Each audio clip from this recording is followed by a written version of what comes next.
जिज्ञासु कैटरपिलर की यात्रा। एक समय की बात है, फ्लटरलैंड के आकर्षक मैदान में वहां एक जिज्ञासु कैटरपिलर था जिसका नाम कोड़ी था। कोड़ी के पास चमकती हुई हरा और नीला धाराएं थीं और उसकी अति जिज्ञासा उसे रोमांचक यात्राओं पर ले जाती थी। एक सुनहरे दिन कोड़ी ने देखा कि मैदान के ऊपर कुछ बुद्धिमान पतंगे आकाश में गूंथी हुई थे। प्रश्नबद्ध होकर उसने उनके पास जाकर पूछा, तुम इतने सुंदर क्यों हो और तुम बटरफ्लाई कैसे बने? पतंगे मुस्कुराए और अपना राज साझा किया। हमने एक परिणाम हासिल करने वाले परिवर्तन से गुजरा है, कोड़ी। हम भी तुम्हारे तरह कैटरपिलर से ही शुरू हुए थे। बटरफ्लाइज के बनने की संभावना से उत्साहित होकर कोड़ी ने उत्साह से मेटामॉर्फोसिस के जादू को खोजने के लिए एक यात्रा पर निकला। रास्ते में उसने विभिन्न चुनौतियों का सामना किया, चालाक मकड़ों से बचना से लेकर तूफानी मौसम में बचना। अपनी यात्रा के दौरान कोड़ी ने महत्वपूर्ण जीवन सीखे।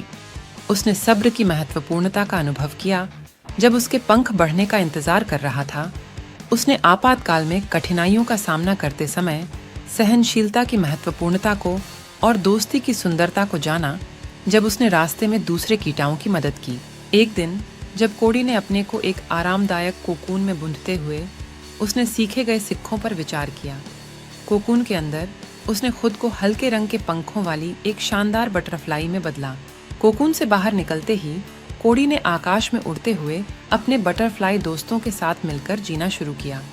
उसने महसूस किया कि बदलाव और चुनौतियां जीवन के सुंदर सफर का हिस्सा हैं। बुद्धिमान बटरफ्लाइज ने कोड़ी के चारों ओर इकट्ठे होकर कहा, याद रखो कोड़ी, जीवन परिवर्तनों से भरा होता है। प्रत्येक चरण को अपनाओ, चुनौतियों का सामना साहस से करो और उन दोस्तियों को सराहो जो तुम्हें ऊपर उड़ाने में मदद करती हैं। और इस प्रकार कोड़ी की कहानी ने फ्लटरलैंड में एक किस्से बना दिया जो सब्र, सहनशीलता और परिवर्तन की सुंदरता की मूल्यवान सीखें।